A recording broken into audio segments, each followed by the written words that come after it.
what are we talking about first? We review. Oh, that you introduced it differently. I was like, I don't know what the hell we're talking just about. say we review. If I start talking, you could just say we review, and you're probably going to be right. I thought you were demanding the episode topic off me, and I was like, how am I meant to know this? Today's episode topic is we review. No, so this we review. The subject line is Coolio. It's 5 stars. It says, "Enjoy everything about the podcast." Smiley face. FYI, your episode on Tourette's gave me the added information and confidence to help me reach out for a diagnosis and find out I have Tourette's. That's magic. Wow. We're glad that we can have an impact on you. And The conspiracy theories are going to be starting to say that, you know how like autism rates have gone up because autism diagnoses have gone up. How about we're going to make Tourette's diagnosis going to go up? And so the causes Tourette's. Exactly. That's going to be the conspiracy theory. I don't disagree with that because the evidence shows that SCI GUYS has caused more people to be diagnosed with Tourette's than would have been otherwise. Therefore, SCI GUYS causes Tourette's. Shall we start the show? Let's start the show.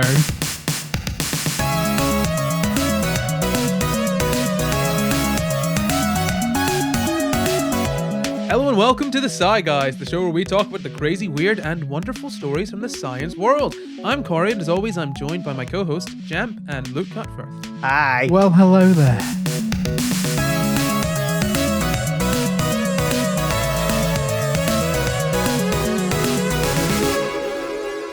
This week, we'll be talking about an accidental invention. And no, it's not Luke. Oh!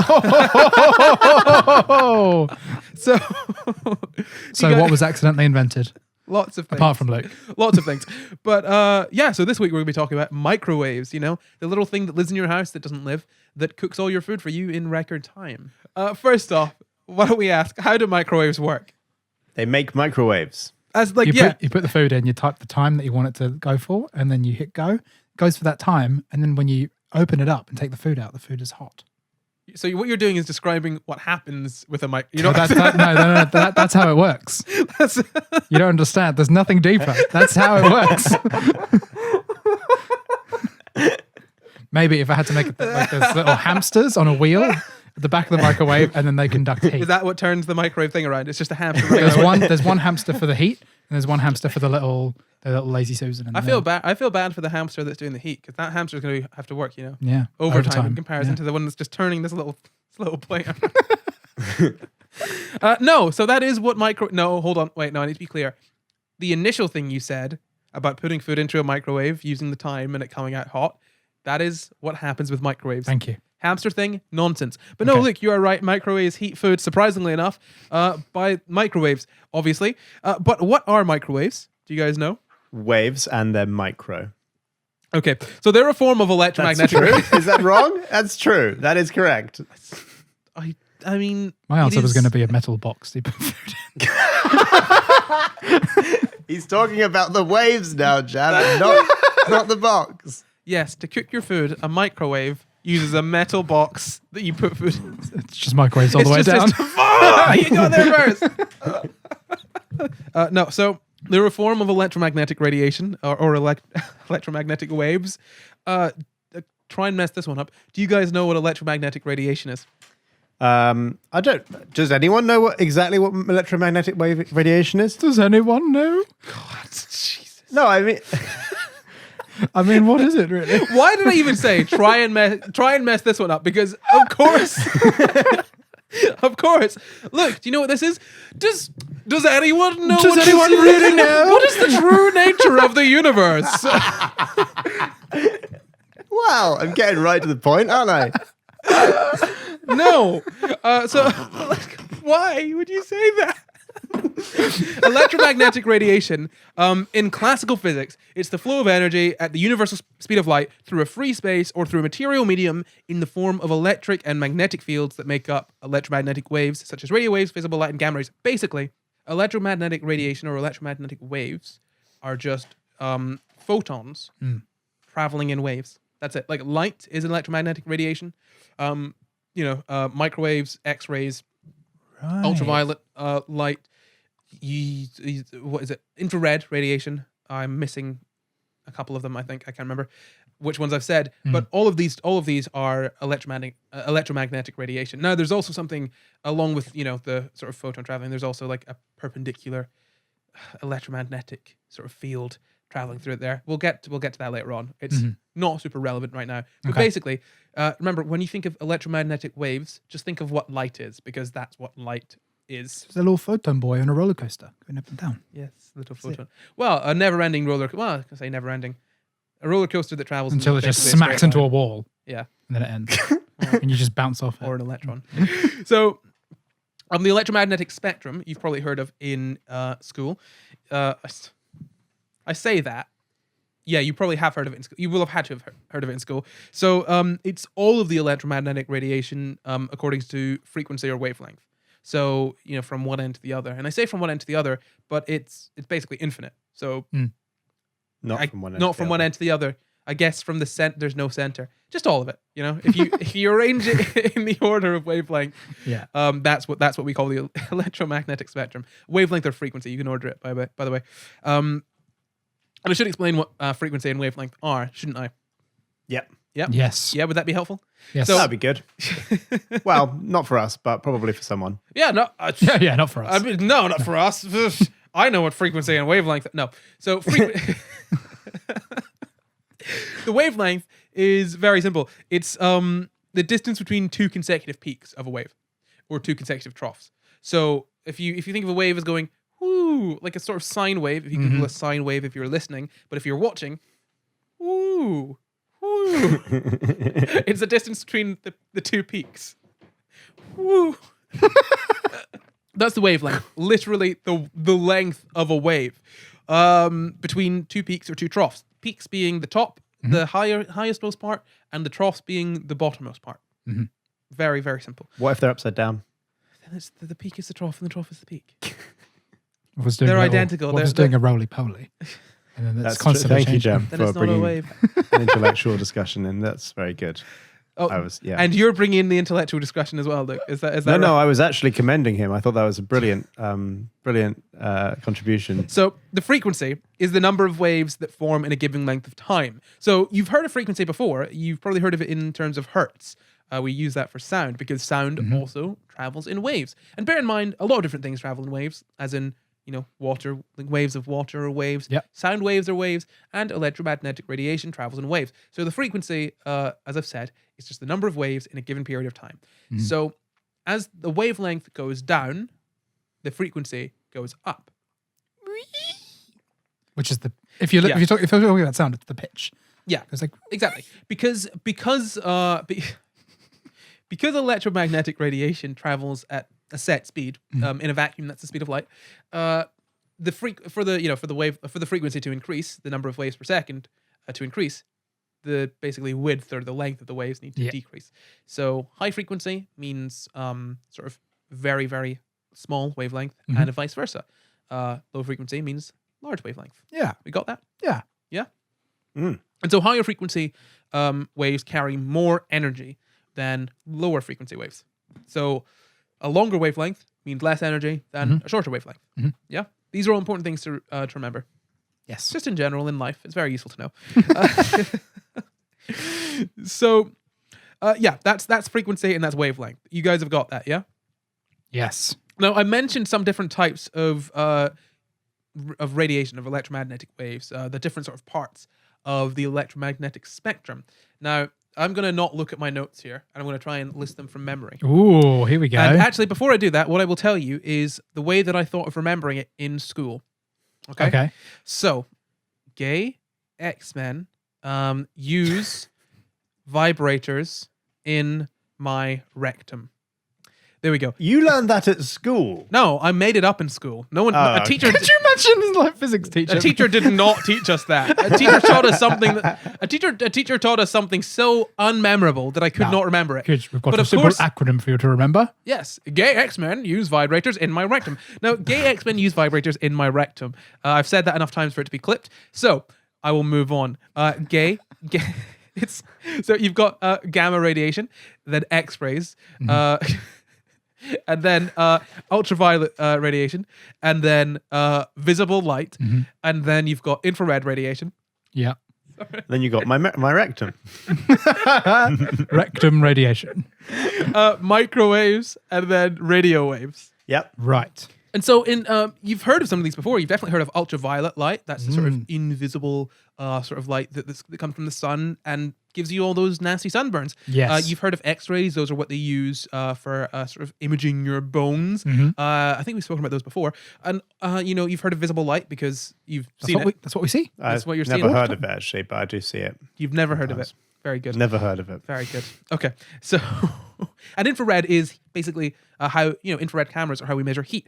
So you've heard of all these things before, surely. And in order from most energy to least energy, we've got gamma rays going all the way down to radio waves. And radio waves are literally what we use to transmit radio. So you've heard of all these before, and it's not as complex as it might sound. When you hear electromagnetic spectrum, just think all of the different kinds of light that we use, because these are all different kinds of light, and the different energies sort of give them different properties. If you think about it, as invisible light, it doesn't really hurt you very much. You can see it. That's what it's for. It's fairly, I guess, not harmful. Innocuous. The only word that could come to mind there was innate, and I was like, innate is not the word. Innocuous. That's right. So. Yeah, it's fairly innocuous. And then you move up to UV, which, sunburns, not very good. And from UV, you've got X-rays, which are high energy enough to pass right through your sort of flesh. But not bone. But not bone, which is why we use it for X-ray imaging. It's bony light. So visible light can't pass through, our skin at all. That's why we don't see our insides. Whereas... That's why we're not jellyfish. Well, I mean, I say it can't pass through our skin at all. It can a little bit, but it can't pass through our bodies in the same way that X-rays can, which is why we can't see our insides. And then you've got gamma rays, which give you cancer. So, well, no, I mean, as in they can. This is the radiation that you hear when people talk about radiation. Gamma rays are the kind of radiation they're usually talking about. When you think like Chernobyl, yeah, we're talking about gamma rays. It's ionizing radiation in that it can, knock electrons and stuff off of your your atoms. Is very, very strong, very high energy. And then moving all the way down, you've got infrared, which is basically kind of like heat sort of thing. Then you've got the microwaves and the radio waves. So why don't we talk a little bit about microwaves, shall we? Yeah, let's do that. Does that sound like a good idea Yeah. to you guys? Yeah. So microwaves fall from about 3 gigahertz up to about 30 trillion hertz in their frequency, which is a wavelength of about 10 millimeters to about 100 micrometers, or 0.04 inches. So that is, in terms of wavelengths of light, quite large. Because bear in mind, I said from sort of decreasing energy, you've got gamma rays with the most energy, down to radio waves with the least energy, which means that gamma waves are going to have very short wavelength, very high frequency, and vice versa for radio waves at the end.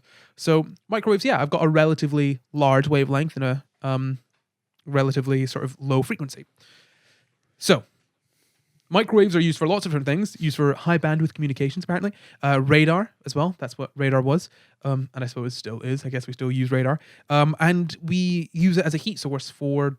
we use it obviously for microwaves, or microwave ovens, as the full name is, and also other sort of more industrial practices. We use microwaves as a heat source. Now, that's microwaves, the waves themselves. We'll talk about kind of how they work in terms of a microwave in a little bit, but why don't we talk about the microwave, as in the microwave oven?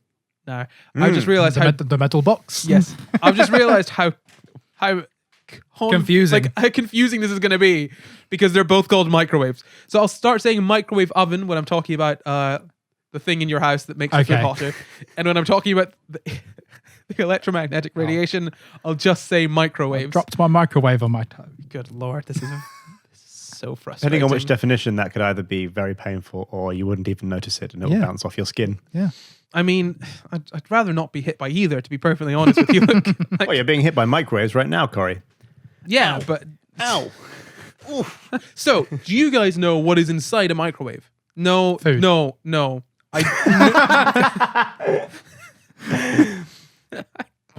My plate. dinner. So, inside a microwave Good lord. I didn't think this episode would be so painful to get through. I thought it'd be, oh cool, we'll just knock this one out of the park. Cool. Microwaves in and out. No. So inside In and out with my food. Yum, yum. Get the same joke recycled 20 times. hey, just like my leftovers. It's in and out of the microwave like 20 times. 20 times. Not safe. Shouldn't do that. Bacteria can still grow. We'll get to that in a bit. So inside a microwave, you've got something called a magnetron, which I think sounds like a very cool villain. Like a transformer. So it's, Like it's a bit like Megatron. Megatron, yeah. Yeah, I suppose it is a bit That's like where I got that from. I was thinking like Magneto, you know? This is the X-Men. Yeah. This is like Stay the away from Robo your rectum. Magneto. His name is Magnetron. Ooh. Yeah, let's get like, what's his name? The gay old man. Doesn't matter. To be fair, I Certainly reckon a McCann. microwave probably does have a transformer inside it. Like Bumblebee? Like, you know, Optimus I Prime, know what are you doing in my microwave? I know exactly what you meant, Luke. But also, I couldn't help but picture a microwave turning into a tiny little transformer. Like, that's where my brain went. So a magnetron. They've got magnetrons inside them. And basically what the magnetron does, it takes electrical energy and puts it into a sort of heated filament, which makes a flow of electrons that transmits microwaves into the cooking chamber of an antenna. Bear in mind, electrons can emit photons. Mm-hmm. Yeah. I was like, is that right? Of course that's right. Why am I being silly? Electrons can emit photons, so if you excite electrons, what they can do is to you give them energy, and if they want to have less energy, what they'll do is they'll just be like, okay, goodbye energy, goodbye, send it out in the form of a photon, and the electron drops to having a slightly lower energy. Because bear in mind, in the whole thing in the universe, things generally want to have a stable sort of energy level, and sometimes electrons do that by just firing out a little photon. Bye. Yeah, that's kind of how magnetrons work. So, it's kind of like, if you think about it, it's kind of like it's like kind of like what we've got with a light. A filament is that part in a light bulb that makes the light. You pass an electric current through it, and it's like bam, here's all of this light. And a magnetron is kind of similar in that the heated filament sort of creates microwaves rather than visible light.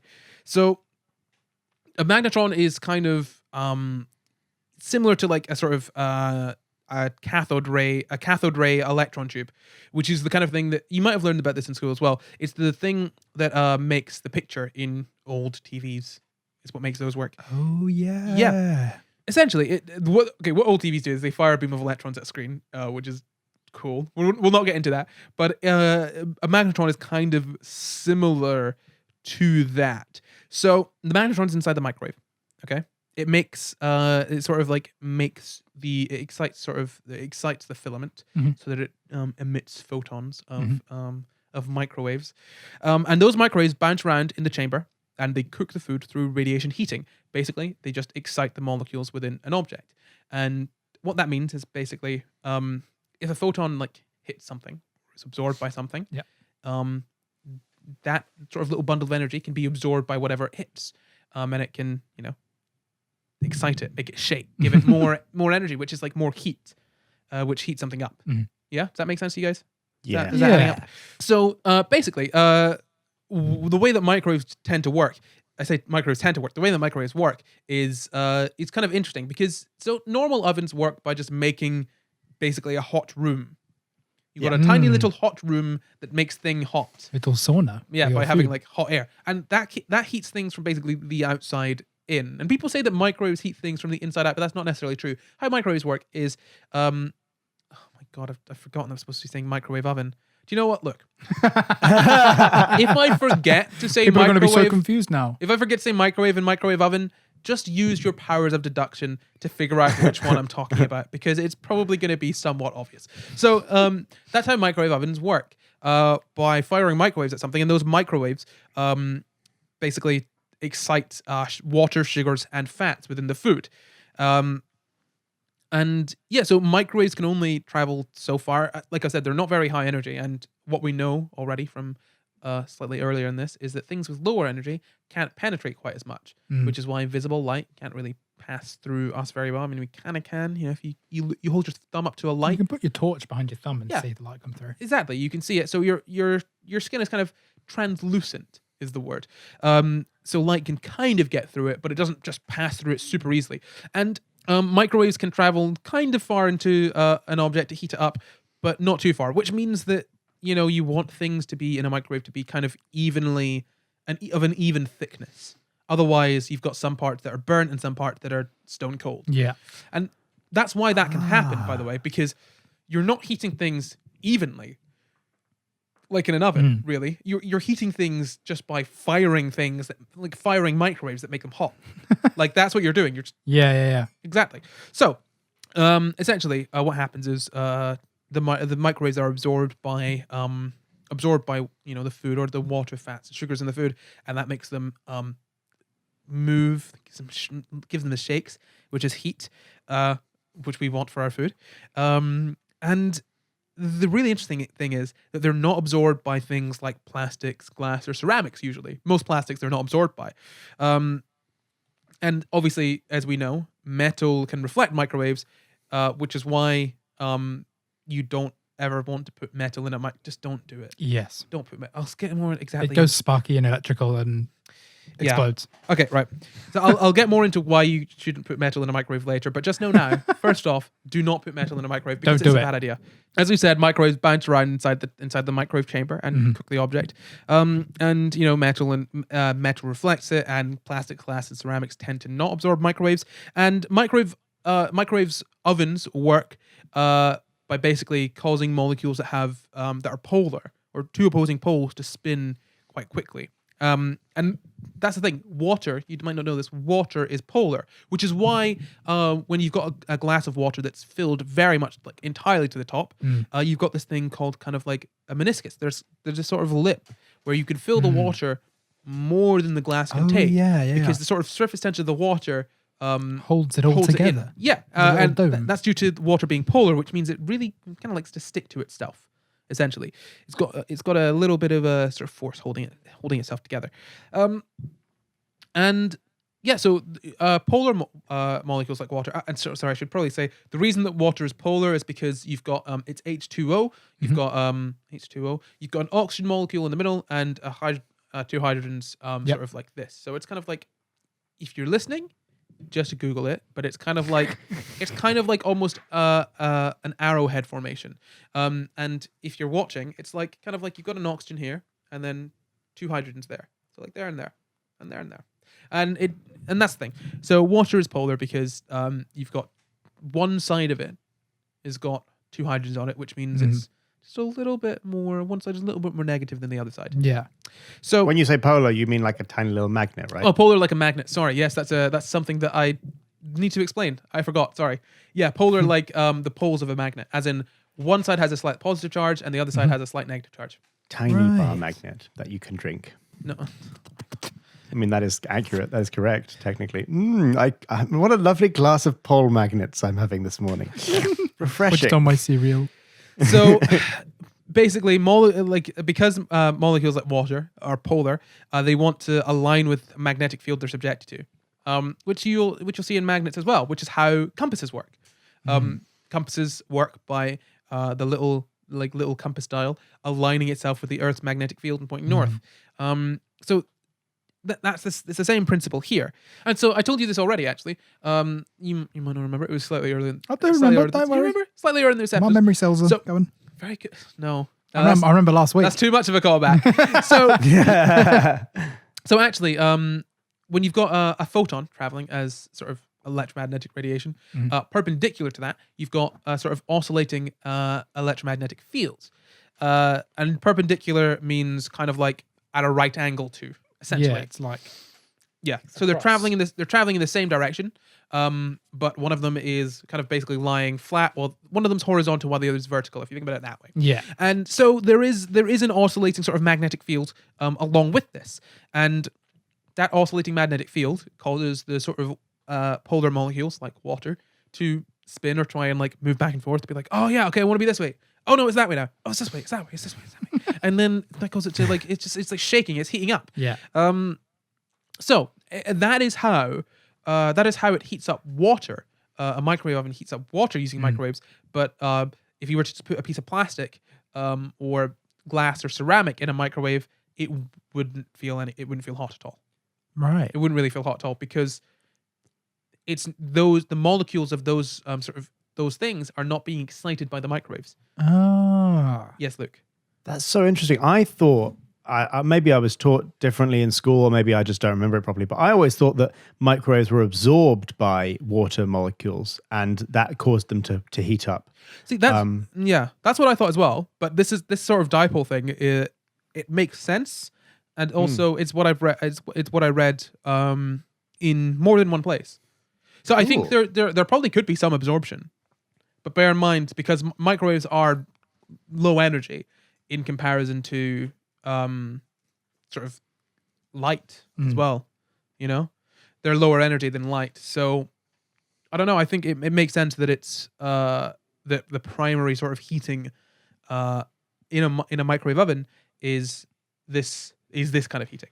It's probably just the what I was taught was like the basic version of the point that they were trying to get across there is that the way that a microwave heats is that it heats the water and by extent, and then as you're going to get into fat and other things in the food, it doesn't heat the entire thing. It heats the water, and then the water heats everything else. Yeah, and the thing is, it's likely that the photons are also absorbed.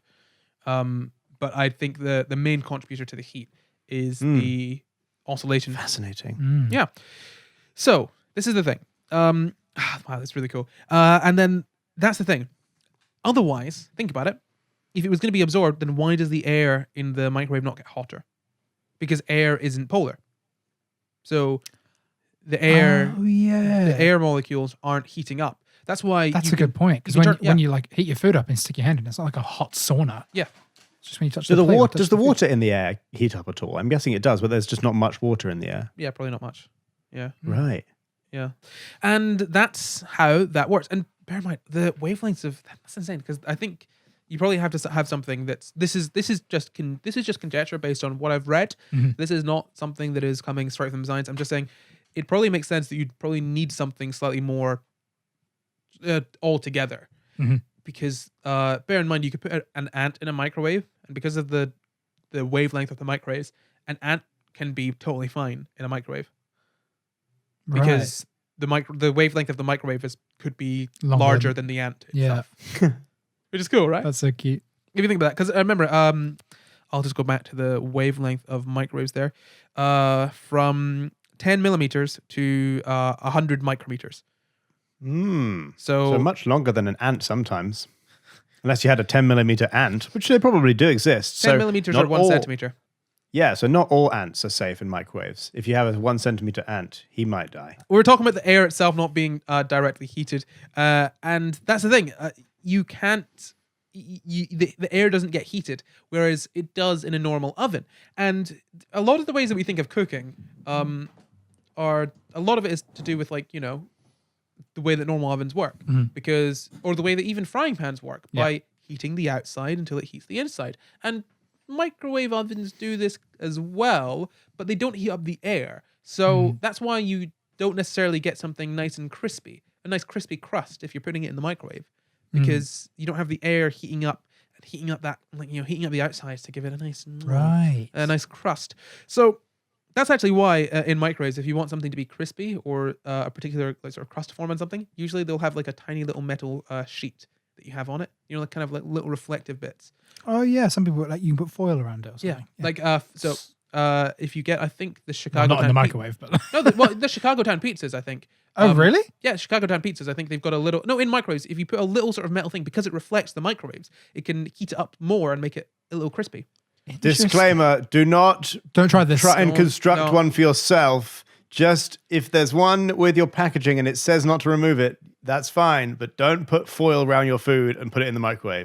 Please don't. Leave it to the professionals. Again, we need to say this: don't ever put metal in the microwave. Just don't do it. If you think, but it might be fine, and the SCI guys said don't. Just don't do it. It will not be your excuse. We're not we don't condone that. So when you put metal in a microwave, no, I'm joking. Yeah, so that's the thing. Again, what to take away from this is the fact that ovens, they use microwaves to heat up water, fat, and sort of sugar molecules within the food, and they do that when those molecules are polar, because it's a little magnetic field that makes it go this way, that way, this way, that way, this way, that way, and that's what hot is. That's what hot is. That's what heat is. So metal. I've got a whole section here on metal, and as we said, metal reflects microwaves, and metal is very good at reflecting microwave radiation. And actually, there is metal in your microwave already. Yeah. There's a lot of metal in your microwave already, because the issue with, we'll get into what the issue is, but the issue with microwaves is we don't necessarily want the microwaves leaking out. So you might have noticed that there's not a clear window into your microwave. You can't just look right into it, right? No. Yeah, it's always like tinted, isn't it? It will give you brain damage. No. Don't. No? Don't say that. Would it not? I mean, it could. I just wouldn't. I wouldn't say. I've just always heard that you shouldn't put your face next to a microwave because it was bad for your brain. That feels like one of those things that your parents are like, don't make faces because it'll get caught in the wind. But no, I'll explain why in a bit, because I do have some things about the safety of microwaves, by the way, in a bit. So cool. But no, so the reason that you can't actually see through the microwave window is because there is a metal mesh on it, which is to reflect the microwaves back in. And all of the insides of your microwave, as you'll probably have noticed, are metal, which keep all the microwaves, contained. Bounce around inside. Yeah. Basically, light, the sort of visible light that we've got, has got small different wavelengths to fit through the little mesh holes, the little sort of mesh in the window. But microwaves, as we said, large wavelength. The wavelength is maybe just a little too big to fit through that sort of mesh, so it gets reflected back in. So let's talk about why microwaves sort of mess up metals. Do you guys maybe know why microwaves and metals don't necessarily mix? Microwave ovens and metals don't mix. Is it something to do with that thing we learned in A-level physics about the photoelectric effect? Explain what you mean, and I may say yes or no. So, wow, bloody hell, this is years ago. Something about high energy radiation, or like radiation hitting the surface of something and causing, I think, an electron to be released from an orbital, and then it goes back down and releases a flash of light, something like that. Oh, okay. Why don't we first talk about what happens when you put metal in a microwave? Have you ever seen what happens when you put metal in a microwave? Can you describe the Those visual? all like sparky and magical. Okay, yes, that's the key point here. Sparks. Yeah. Magical. No. That's the key point. Magical. It is magic. Straight out of Harry Potter. Right. No, So, it's like tiny little electrical sparks. lightning bolts. Yeah. Yeah. So you, as I'm describing this, you might be able to figure out what's going on. So metals are generally sort of a lattice arrangement, which basically just means all of the metal sort of molecules are connected to other metal molecules in sort of like even sort of shape. Yeah. Sort of, you guys know what a lattice is? Yeah? Yeah. Yeah. Yeah. Like a pattern. Yeah, a sort of like okay. a sort of even an even pattern, an even structure, and basically what it is like every sort of like metal sort of atom is connected to other metal atoms in a very even structure. It's quite like a neat yeah, tessellating fashion. yeah, exactly. Yeah, and the electrons aren't so with most other sort of molecules with non-metals. Generally, the electrons are shared, or they stay in a sort of general. They generally stay in the same sort of point. But with the metals, they're in sort of lattice structure, and the electrons can kind of freely move throughout the lattice, which is why metals are very good at conducting electricity, because they don't have electrons like set in set positions. The electrons are kind of able to be like, well, I'm going to scoot over to that side of the metal for now because I don't know, I just feel like a more positive vibe over there. Sorry, that was I'm quite proud of that one. So this sort of lattice arrangement with the sort of almost free moving electrons means that if you apply microwave radiation to a metal with this oscillating magnetic field, what you can do, so what can happen is, obviously we've said this, electrons want to move to, it will basically move the electrons around in the metal. So you've got a very negative part of the metal and a very positive part of the metal. And what happens when we've got a charge difference, like a really strong charge difference between two different things? You get a spark because you want to alleviate that you want to alleviate that difference of charge and get the positive and negative to sort of equalize. Even out, yeah. So essentially, putting a metal in a microwave can cause all the electrons to move around. It's like, okay, this is a negative part, this is a positive part, and boom, spark. And that's why you see all the sparks. So essentially, that is the issue. And the worst part about this is that if it's really thin, like say tin foil, which is actually aluminium, so it's not tin, but if you piece of sort of kitchen foil, which is very, very thin, this sort of these electrons moving back and forth can make it heat up a lot. If you think about it, wires heat up a lot. You know, if you've got electricity passing through them, and this is like electricity just passing through this one really thin sheet of metal, so it can get really, really hot, and it can start to burn your microwave. It can just sort of burn up, and basically, and as I was saying, the sparks get caused by like sort of a really strong negative charge in one area and a really strong positive charge in another area, and that happens when there are sort of dead ends or sort of sudden bends in the metal.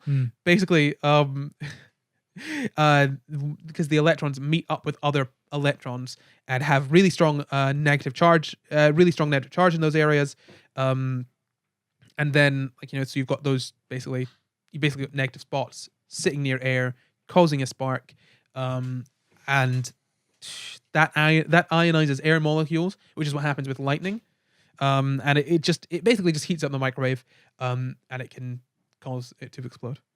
Like you basically get like a tiny little sort of lightning storm inside of your microwave. If you think about it that way. Yeah.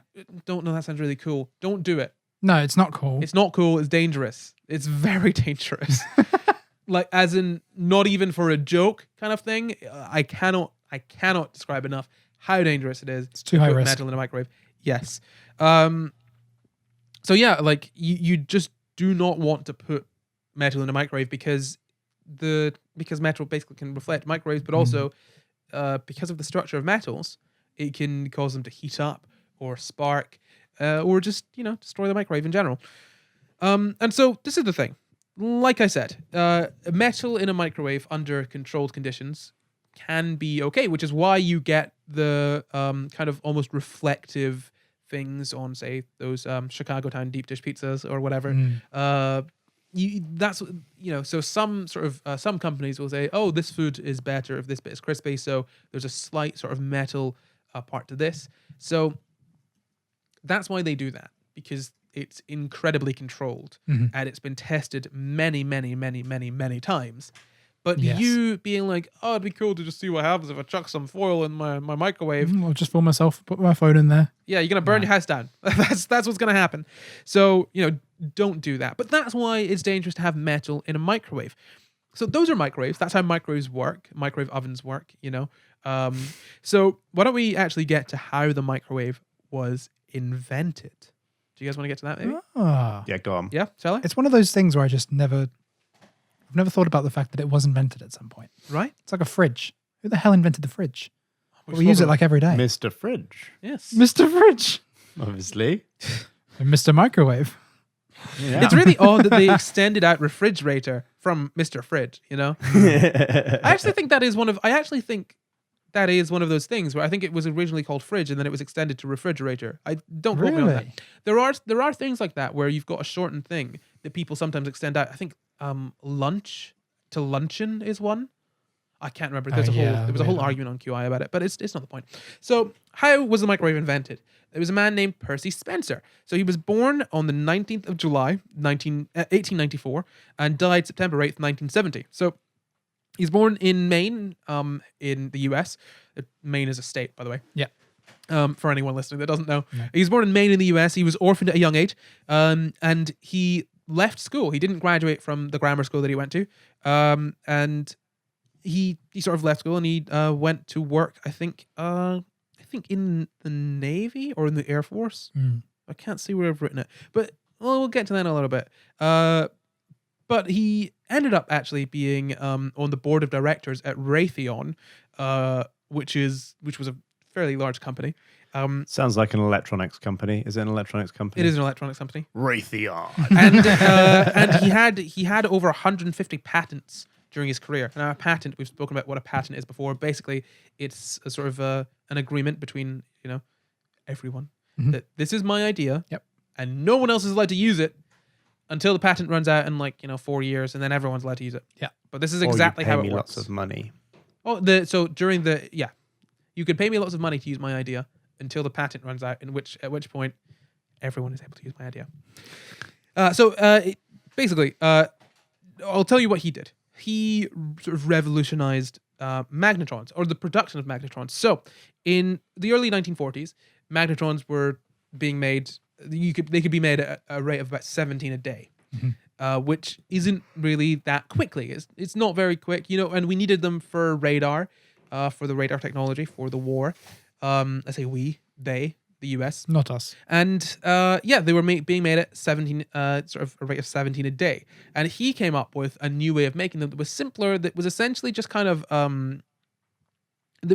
essentially just using a ring of, a solid ring instead of like what they were using beforehand. You could just kind of stamp down to make a big sort of long tube. And it made the process much quicker. It doesn't really matter exactly how, but effectively what this did was mean that they could produce 2,600 magnetrons per day. Ooh. Bit of an increase. Just a little touch of an increase, yeah. So he knew magnetrons. He was very good with them. So he figured out how to mass produce magnetrons, which was really great. Radar was one of the things that really helped them win the war, along with dropping 2 nuclear bombs on countless innocent civilians. Jesus. That's one thing you could make radar to win the war. Historians disagree over whether it was the invention of the magnetron or the dropping of 2 big nuclear bombs on Japanese civilians. Up for debate. Which one was the one that made the Japanese surrender? Was it perhaps just killing their people for no reason? No, it was the invention of microwaves. Yes. Heated food on the go. He said, if you don't stop this war, I won't let you eat your Chicago town pizza. And they did step down. Bear in mind, these magnetrons were being used for radar technology because, as I said before, microwaves are used in radar technology. So that's what the magnetrons were being used for during the war. And he was in the Navy, as I said. He received the highest civilian honor from the Navy. No, he wasn't in the Navy then. He wasn't in the Navy. He received the highest civilian honor from the Navy, which was the Distinguished Public Service Award.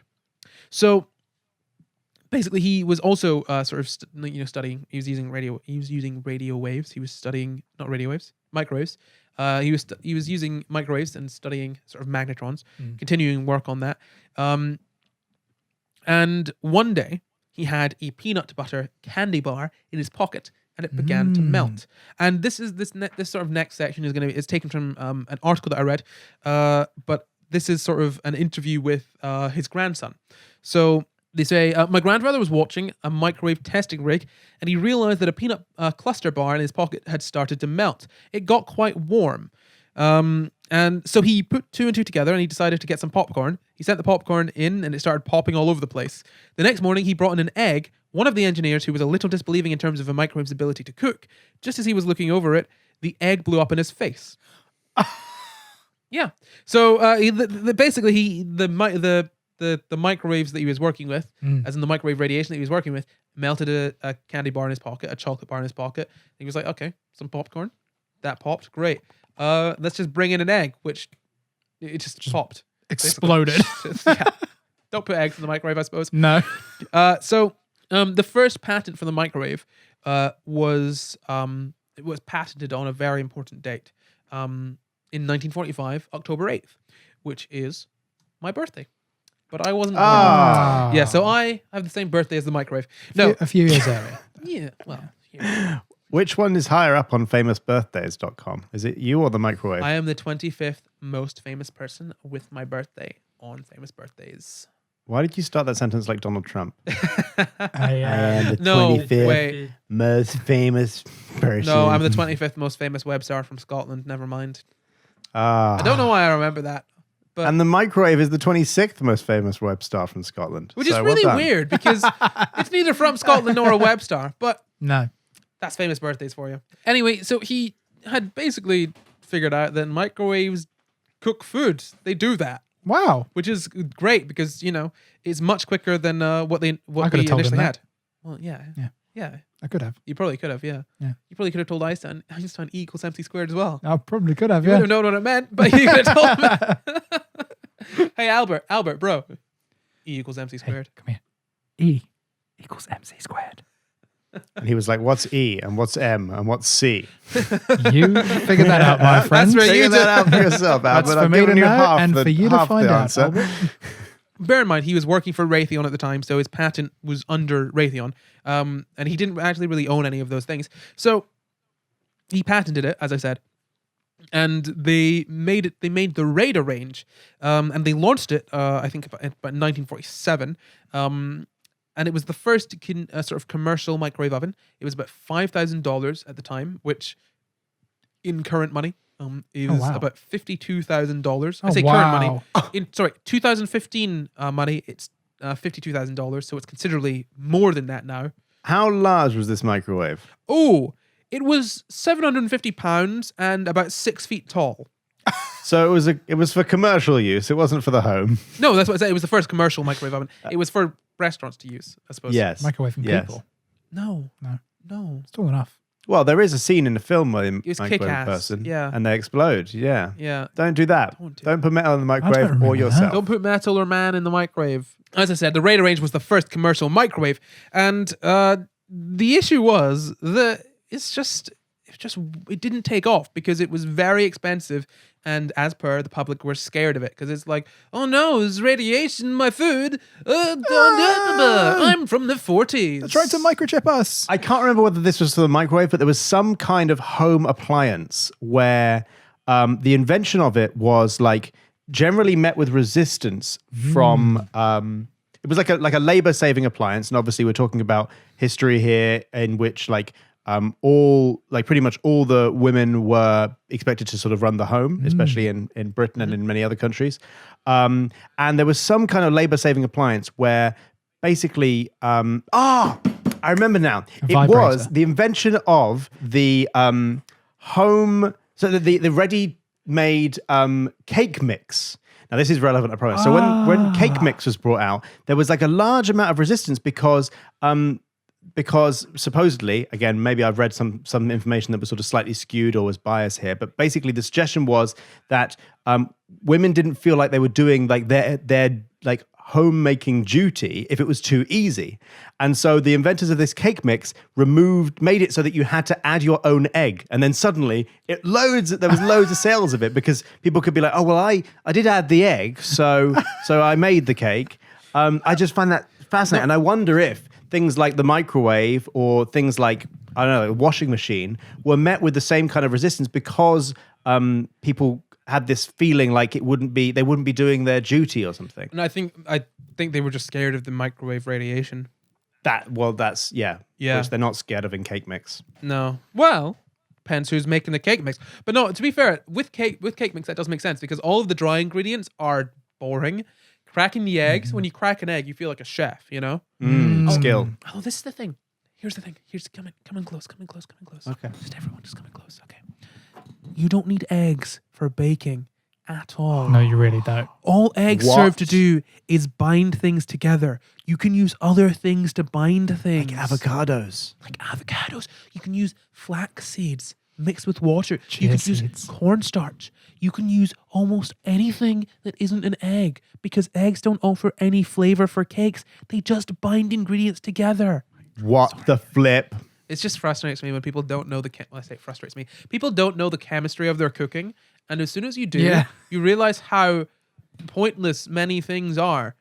Like you don't need to have eggs. You don't need to have Corey, milk the and farmer bacon. lobby is coming for you. They bloody will. And honestly, it's been winding me up, those farmers. They've been on my back this whole time. I'm joking, farmers. I like you.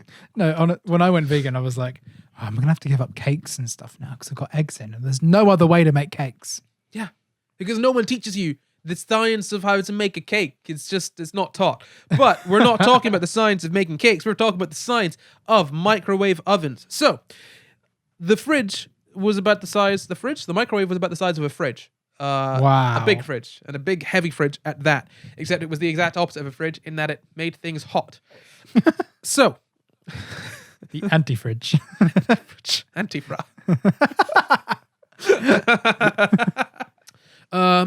And it was a big commercial failure, and that was obviously not very good for them. But they it was eventually shrunken down to be, smaller, the size that we're more sort of familiar with today. And the sales started to overtake the sales of gas ovens. So microwave ovens overtook gas ovens by 1975. And Tapan was a sort of company that made electrical appliances. It made the first microwave oven for home use in 1955. And these were really big, about the size of a stove, and about $1,000. Those also failed. And then I think Raytheon basically bought a refrigeration company, and then 2 years later, made the sort of countertop version, which was under $500, just under $500. If you think about it now, microwaves now are what? More than 50 40 quid, 50 quid, chips. yeah. You want a decent, I think you can get if you want a good microwave, like a good looking microwave, Like you can probably 100 get one for like 80, quid. I think. Yeah, about Good that. microwave for 80. Yeah. You get a cheap microwave, like whatever, it'll do the job for like 40, I think. Probably 40 less than quid. that. Probably like 25, 30. I Yeah, reckon. and if you take into account the fact that $500 way back in 1965, I think would have been easily, I say easily, well over a few grand now. Yeah. And now it's down to like 50 quid-ish. The prices come way, way down. And yeah, it was about that point people started shortening it from microwave oven just to microwave, which I think is great. I just love that. It's like, oh, it's not the microwave oven. That's too long. It's just a microwave. Not even the micro. It's just a microwave, which is a very sort of scientific word that it's like X-rays, Like I've just gone for an X-ray. I love that these sort of scientific words just kind of, they're public words. Yeah. I don't know what it means. Got no idea what it means. No idea that X-rays and microwaves are technically the same thing, just with different wavelengths and energy. But it's it's cool. So a lot, not everywhere has like sort of taken up the microwave. Apparently, in India, less than 5% of the population owned a microwave, or even own a microwave now. I'm not actually sure when this is taken from, but yeah, it's not taken off everywhere. I think mostly in sort of UK, US, Australia, that kind of those kind of areas. And yeah, so Spencer, the guy that made it, Percy Spencer, died in 1970, as I said, and he didn't make more for his microwave than the $2 bonus that he was given for the patent. And that was a standard thing. The company gave you a $2 bonus for a patent. Bear in mind, $2 was, so what? I think $5,000 was $50,000 now? Yeah, it's about like a factor of 10. Yeah, it's not bad. So it's not awful for getting a patent. Yeah. If you're, it's a nice little bonus there. But bear in mind that he did, move up to become eventually the head of the company, I believe. Oh, wow. Yeah, so he got an honorary doctorate from the University of Massachusetts. Raytheon named a building in his honor. Raytheon was the company, bear in mind. And yeah, a lot of people ended up respecting him. And I think he didn't die a poor man. It's not like he was completely screwed over for his invention. But he wasn't actually paid directly for the invention of the microwave, which is what happens when you work for a company. Any ideas that you have are the company's ideas and you don't own them. No longer your ideas. Genuinely, which is why be careful when you're signing contracts, because but yeah, that's kind of the story of how he invented the microwave. Yeah, it's really cool, I think. But we've got a little bit more because people are obviously kind of worried about microwaves, aren't they? We've talked about that a little bit before, I think. A little bit. Yeah. Less so now. Yeah. Yeah. So, Wow. I mean, 5G is microwave radiation. Oh, They I just changed see. the name. yeah. So People are it's still just scared of the new things. They're just- version. Yeah. So I've got the question, and you guys might be able to answer this for me. Okay. And if not, I have the answer written in front of me, so it doesn't really matter. Is microwaving food bad for you? Ooh. No. No? No. Well, okay. This is the thing. In some cases, it's better. Yeah, so this is the thing. People say, oh, microwaving food destroys all the nutrients, or it's bad for you because it's radiation. Bear in mind, it's not ionizing radiation. So that's like saying looking at a light bulb is bad for you because it's radiation. Yeah. Just don't use a gamma wave oven. But yeah, No. this is But so is light. exactly. Light Yeah. is also Like- it's all radiation. So yeah, just because someone says something is radiation, it doesn't mean that it's inherently bad or dangerous. You should be careful But so the nutritional value. One of the worst ways to cook food is the way that British people do it, which is boiling it. Because you know what happens when you? I'm not joking. Do you know what happens when you boil food? When you boil all the vegetables? goodness comes out in the water. Yeah, all the nutrients get Yeah. sucked The out. nutrients get drawn out into the water, and you've got and that's why broths are great, because you know if you've got a broth, you all the water that's sucked out all the nutrients from your food, your vegetables and your beef, it's all just sitting in the broth, so you can drink the broth and you're fine. But if you're boiling, say, your carrots or your broccoli and then pouring out the water, then you're doing a pretty poor job of getting all the nutrients. Whereas if you were to put it in a microwave and just heat it up directly, a lot of the nutrients stay in there. Or if you were to steam it in a microwave, that's better than boiling it in some ways. You can actually hold more nutrients if you cook something in a microwave. And if you want to know if microwaves are generally bad for your health, they're not really too bad. You know, they don't ionize anything, like I said, so they can't make anything sort of radioactive or dangerous in that sense. And it just doesn't have the energy to break the chemical bonds in your DNA. So it can't really affect your DNA. It's not going to do anything like that. I think there is just not really any evidence to support that a microwave oven is terrifically dangerous for you. I did find one study. I found a study that was like talking about sort of pregnant mice and how I think there was some effect on pregnant mice, but that was in mice, and the recommendation was just be cautious. If you're a pregnant woman, maybe just be cautious, or a pregnant person, maybe just be cautious around microwaves. That was all. Yeah. But if your microwave isn't broken, then it should be fine, because there aren't really going to be many microwaves leaking out from the microwave. Yeah. On top of that, there are some health risks with microwaves, though, in terms of plastics. So you want to be careful about what you put in your microwave, because plastic isn't necessarily, some plastics aren't designed for microwaves. Some of them aren't microwave safe, which means they could sort of leach out sort of plastics into your food. And there are these things called phthalates. Phthalates. Both of you guys trying to say that? Phthalates. Yes. So basically, they're used to make things. They're used to make plastics more flexible. They could be in takeaway containers, plastic wraps, and water bottles. And apparently, they've been found to disrupt hormones and our metabolic system. And also, apparently, they can increase the risk of blood pressure and insulin resistance. And which can increase the risk of obviously diabetes and hypertension. And exposure to them has been linked to fertility issues, asthma, and ADHD. Now, this all sounds very bad, and it isn't great, but obviously the way around that is just to use ceramic or glass in the microwave rather than plastics. And bear in mind, this is the thing. Are phthalates dangerous? Is the question you probably want to have answered right now. And the thing is, it can increase risks. It can increase the risk of cardiovascular disease or infertility. But they are associated with a decrease in male reproductive health. But there's not a lot of data to support the link between phthalates and hypertension, hypertension in pregnancy, atherosclerosis, and arrhythmias. And they can. So basically, what the CDC has said is that human health effects from exposure to low level of phthalates are unknown. Some types of phthalates have affected the reproductive systems of laboratory animals. More research is needed to assess the human health effects of exposure to phthalates. And that was in 2017. So basically, it could affect sort of epigenetics and hormones, but more study is needed. So I wouldn't be sitting here being like, oh no, there's plastic in the microwave, we're all going to die. We're looking into it, and we've determined that we need to study it more. We can't for sure say it is unsafe or it is entirely safe. Bear in mind that you can find phthalates in other things like, I think sort of facial scrubs and things like that. You can find them in more places than just the plastics that you can cook your food in.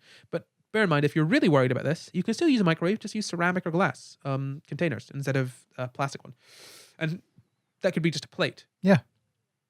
So if you usually want to be lazy and just heat it in the plastic Tupperware that you stored it in, put it on a plate, and you'll probably be fine. And that's microwaves. easy. Yeah, microwaves. They're generally a fairly good way to cook food, generally pretty safe. And so long as you keep plastic out of them, there's not a huge sort of risk to your health. Invented by accident by a man named Percy Spencer in the 19-somethings. What a brilliant accident. I was looking for the date. 1940s, that was it. But yeah, that is the microwave. You Very guys feeling good. You guys feel like you know more about the little kitchen appliance that... I feel more enthusiastic to go cook in the microwave now. Yeah, Might buy a microwave cookbook. I would not really call it cooking. You can make mug cakes in a microwave. To done bring that. it back to what Luke was talking about with the cakes, boom. I feel like potentially the reason why people were so like, even today, people feel so like scared of microwaves. Firstly, we don't necessarily understand and we can't see them. So we maybe just don't quite get it. Like, and that's sort of scary to us. But also just that because it's so easy, it feels like there must be a downside.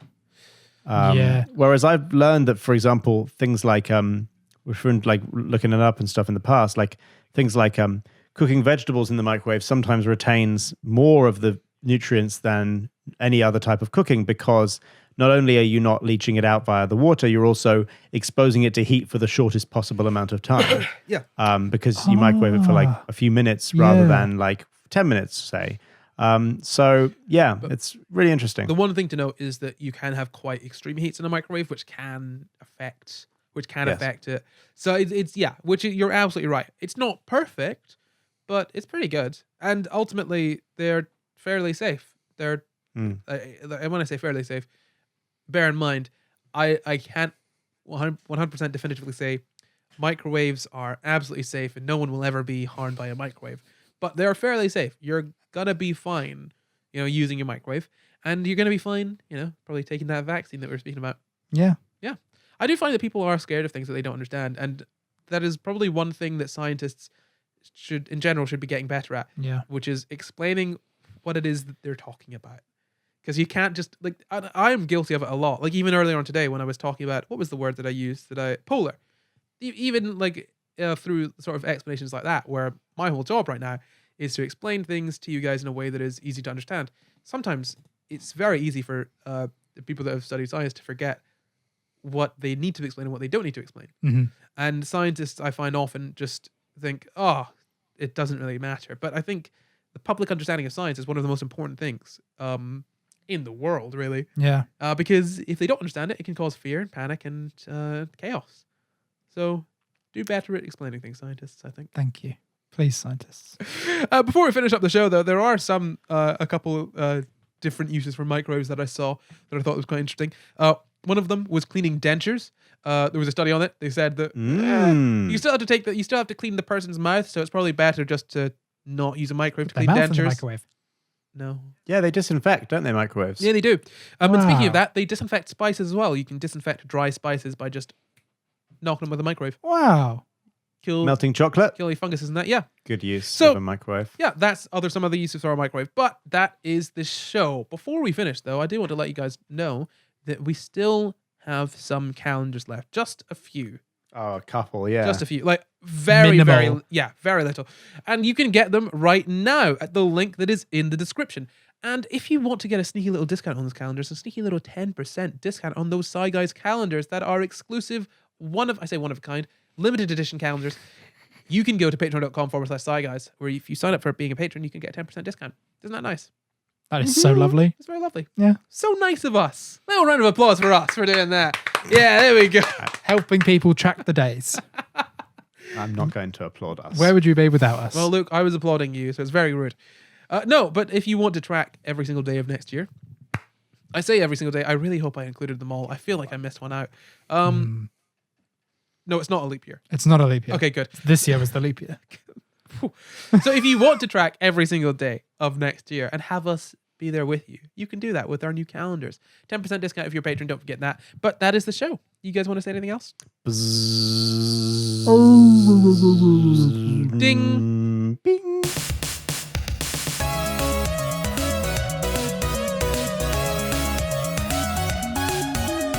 That is all. Thank you for watching. You can find the full references for this episode in the description. Subscribe for new episodes every Sunday, and why not leave us a nice wee comment? You can support the pod at patreon.com/SciGuys, or find and contact us at SciGuysPod on Twitter, Facebook, Instagram, and now TikTok too. Or you can send us an email at SciGuysPod@gmail.com. I am not Corey everywhere. I'm champion everywhere. I'm Luke Cupforth everywhere. Goodbye. Goodbye.